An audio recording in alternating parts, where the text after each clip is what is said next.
If I asked you why you haven't changed that part of your life yet, you'd probably say it's time, money, other people, or bad luck. And honestly, that's what I told myself too. But what if I told you, none of those are the real reason? The truth is, the only thing stopping you is already inside you. Self-limiting beliefs, inner resistance, mental blocks, they hide in plain sight. And the scariest part? Most of us never see it. Because we never look there. There was a version of me that wanted to change so badly.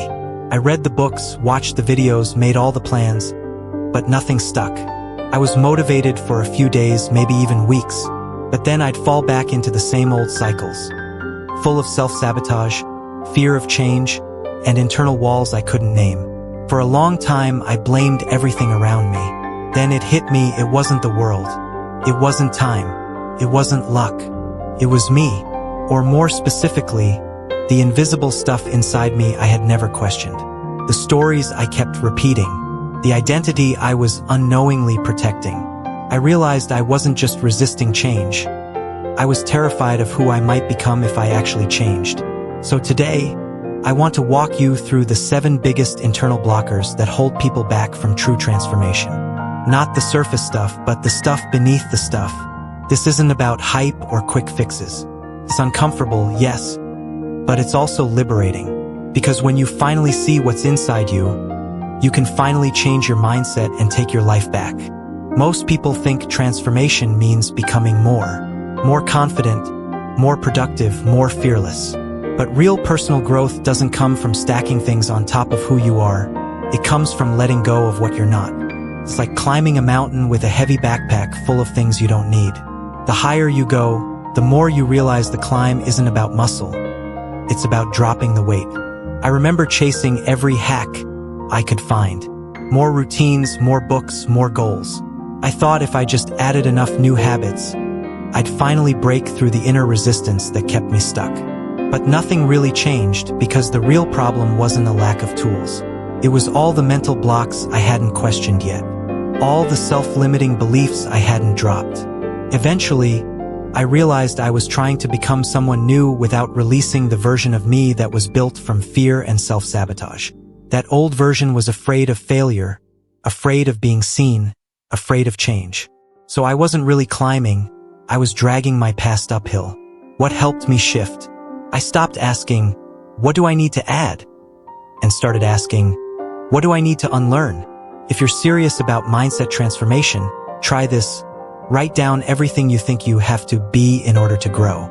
Then ask yourself, who told me that? Is it true? Do I need to carry this belief into my future?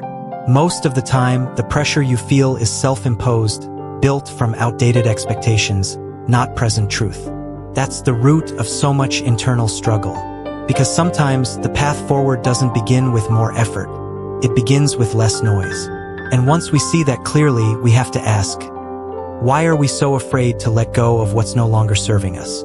We talk a lot about avoiding pain, but here's the truth most people don't admit. We cling to the pain we already know. There's something oddly comforting about staying stuck in a familiar struggle. It becomes part of your rhythm, your identity, your story. That's the trap of self-limiting beliefs. They whisper, at least here you know what to expect, and that keeps you from reaching the transformation you crave. I used to repeat the same emotional cycles in relationships. I'd feel invisible, then overextend myself, then resent everything. Over and over. Deep down, I knew it wasn't healthy, but I stayed because it was familiar. That's the danger of inner resistance. It disguises itself as logic. But in reality, it's fear. Fear of change. Fear of unknown outcomes. Fear of who you'd have to become to break the pattern. And that fear becomes your compass, steering you not toward growth, but toward what's safe. The problem is, what's safe is often what's slowly eroding your joy. We sit in jobs that drain us, friendships that dim us, lifestyles that suffocate us. All because we've made peace with the pain. We normalize the ache. That's not self-preservation. That's self-imprisonment. Try this. Identify one area of your life where you're tolerating pain simply because it's familiar. Then ask, what would happen if I didn't settle here anymore? You don't need a perfect plan. You just need enough self-awareness to call it what it is, a pattern, not your truth. That's how you begin breaking patterns that were never meant to define you. And the wildest part? A big reason we stay stuck is because we're still protecting someone we no longer are. It's wild how many of our current choices are based on who we used to be. Not who we are now, but who we were when we were scared, small, or silenced. That version of you? You built entire emotional barriers to protect them. But here's the kicker, you're not that person anymore. Still, your inner resistance keeps defending them like they're in danger. I remember realizing I was still walking through the world like that scared 11-year-old who thought being invisible was safer than being rejected. I had built armor around a version of me that didn't even exist anymore. That's what creates a deep internal struggle. Your present self wants growth, but your nervous system is stuck protecting a ghost, a memory, a moment that shaped your defense system. It's not weakness, it's just unprocessed survival. Your brain is wired to keep you safe, not necessarily to help you grow. That's why self-improvement feels like betrayal sometimes. Like you're leaving behind someone who needs you. But truthfully, you're not abandoning your younger self. You're showing them what empowerment actually looks like. So here's what helped me shift. I started writing letters to my past self. Not to fix them, but to thank them. Thank you for surviving, but I've got it from here. That simple act helped me release the fear I didn't even realize I was dragging forward. Cracked open space for a real mindset shift, for psychological freedom, for the start of transformation. Because you can't build a new future if your loyalty is still tied to old wounds. And speaking of the future, let's talk about why waiting to feel ready is the most common lie that keeps us from it. Let's be honest. How many times have you said, "I'll start when I feel ready"? That's one of the most convincing lies inner resistance loves to tell. We imagine this magical moment will arrive when all fear disappears and confidence just shows up. But that moment, it never comes. Because readiness isn't a feeling. It's a decision wrapped in courage. I used to wait for the right mood, the right timing, the perfect alignment of stars. I told myself it was wisdom, but really, it was fear of change. And underneath that fear was a deep fear of failing, of being judged, of not being enough. That's the quiet game self-sabotage plays. It convinces you that waiting is safer, that breaking patterns should feel perfect before you even begin. One day, though, I acted before I felt ready. I said yes to something that terrified me. My hands shook, my voice cracked, my mind raced. But guess what? That one step unlocked something I didn't expect. Inner strength. Not because it was flawless, but because I finally realized that transformation happens in motion, not in theory. Want something practical? Choose one thing you've been postponing until you feel ready. A conversation, a habit, a change. Now give yourself 48 hours to do it anyway. Not perfectly, not boldly, just do it scared. That single act teaches your brain a new truth, that you're capable before confidence shows up. And once you stop waiting, you start moving, but then comes the twist. When your mind confuses sabotage with safety. Here's the thing most people miss. Self-sabotage doesn't feel like sabotage. Feels like safety. Like, let's wait a bit longer. Or maybe now's not the right time. That's how inner resistance works. It dresses up as logic, but it's fear in disguise. Your brain isn't trying to destroy your future. It's trying to protect you from what it thinks is dangerous. But growth? That's not danger, that's your doorway. I remember staring at my to-do list paralyzed.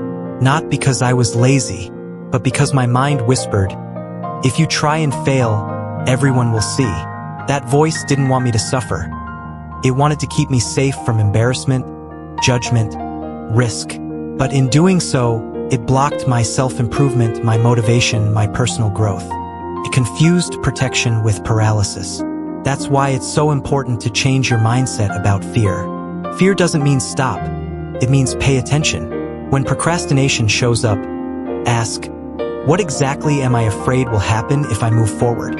Naming that fear is the first step towards psychological freedom. Because once you name it, it loses its grip.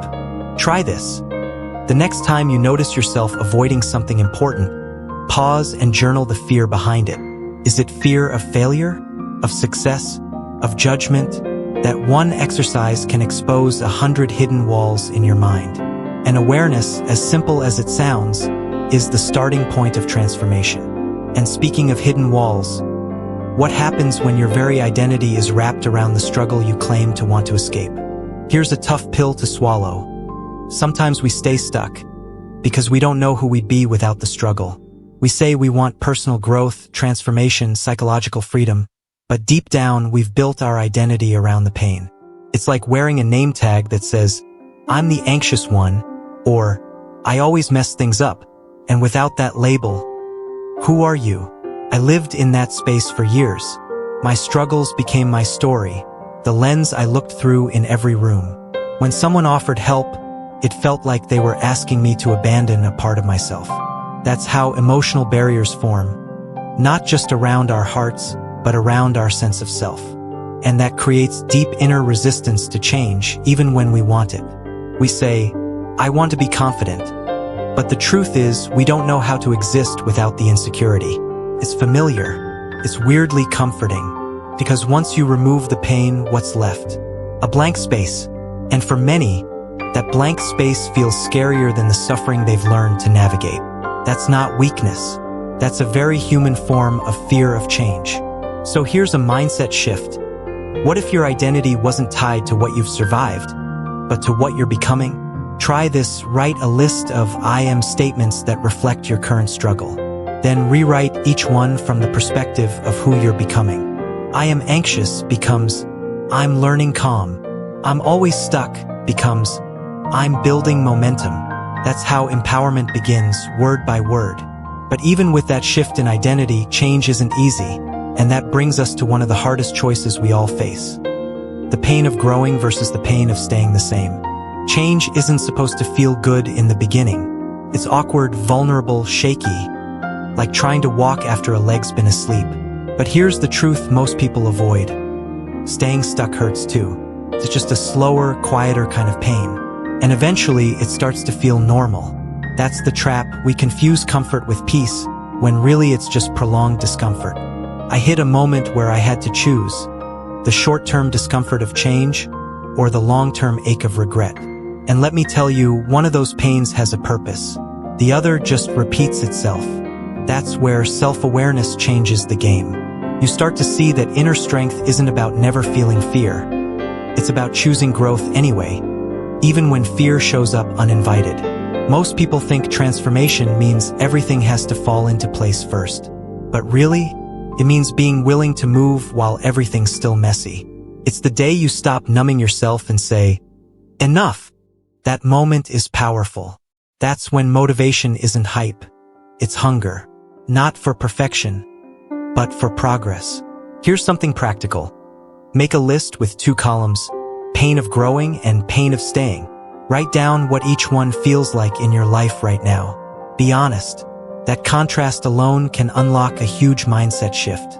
Sometimes, seeing the pain written down is enough to help you choose differently. Because the truth is, psychological freedom comes at a cost, but so does staying stuck. And now that you've seen what's really been holding you back, let's talk about the part no one ever teaches. How the real transformation begins inside. Every block, every hesitation, every time you've started and stopped, it wasn't weakness. It wasn't laziness. It wasn't failure. It was just your mind trying to protect you in the only way it knew how. Inner resistance doesn't mean you're broken. It means you're alive, complex, and wired for survival. And the second you can see that, you can shift that. You're not stuck because change is impossible. You're stuck because the part of you that's scared has been in charge for too long. But fear doesn't need to disappear for you to take a step. You just need to stop letting it drive. The moment you name your self-limiting beliefs, your mental blocks, your emotional barriers, you reclaim your power. And from there, everything starts to move. The scariest, most powerful truth I ever learned was this. I was the lock, but I was also the key. That realization changed everything. Because once you know it's inside you, the excuses fade.